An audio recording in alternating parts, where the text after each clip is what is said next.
پس اب جو مسیح یسوع میں ہیں ان پر سزا کا حکم نہیں، کیونکہ زندگی کے روح کی شریعت نے مسیح یسوع میں مجھے گناہ اور موت کی شریعت سے آزاد کر دیا۔ اس لیے کہ جو کام شریعت جسم کے سبب سے کمزور ہو کر نہ کر سکی وہ خدا نے کیا، یعنی اس نے اپنے بیٹے کو گناہ آلودہ جسم کی صورت میں اور گناہ کی قربانی کے لیے بھیج کر جسم میں گناہ کی سزا کا حکم دیا، تاکہ شریعت کا تقاضا ہم میں پورا ہو، جو جسم کے مطابق نہیں بلکہ روح کے مطابق چلتے ہیں۔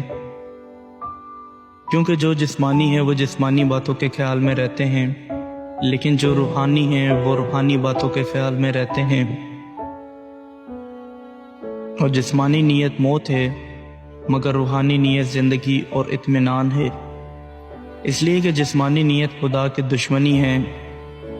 کیونکہ نہ تو خدا کی شریعت کے تابع ہے نہ ہو سکتی ہے، اور جو جسمانی ہے وہ خدا کو خوش نہیں کر سکتے۔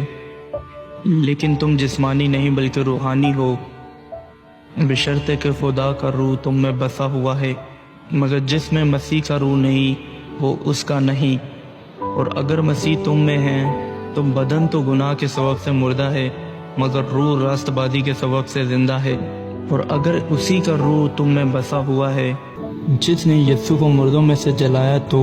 جس نے مسیح یسوع کو مردوں میں سے جلایا وہ تمہارے فانی بدنوں کو بھی اپنے روح کے وسیلہ سے زندہ کرے گا جو تم میں بسا ہوا ہے۔ بس اے بھائیو، ہم قرض دار تو ہیں مگر جسم کے نہیں، کہ جسم کے مطابق زندگی گزاریں، کیونکہ اگر تم جسم کے مطابق زندگی گزارو گے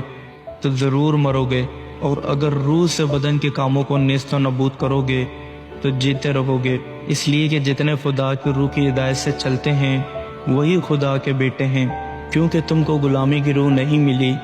جس سے پھر ڈر پیدا ہو، بلکہ لے پالک ہونے کی روح ملی جس سے ہم ابا یعنی اے باپ کہہ کر پکارتے ہیں۔ روح خود ہماری روح کے ساتھ مل کر گواہی دیتا ہے کہ ہم خدا کے فرزند ہیں، اور اگر فرزند ہیں تو وارث بھی ہیں، یعنی خدا کے وارث اور مسیح کے ہم میراث، بشرطے کہ ہم اس کے ساتھ دکھ اٹھائیں تاکہ اس کے ساتھ جلال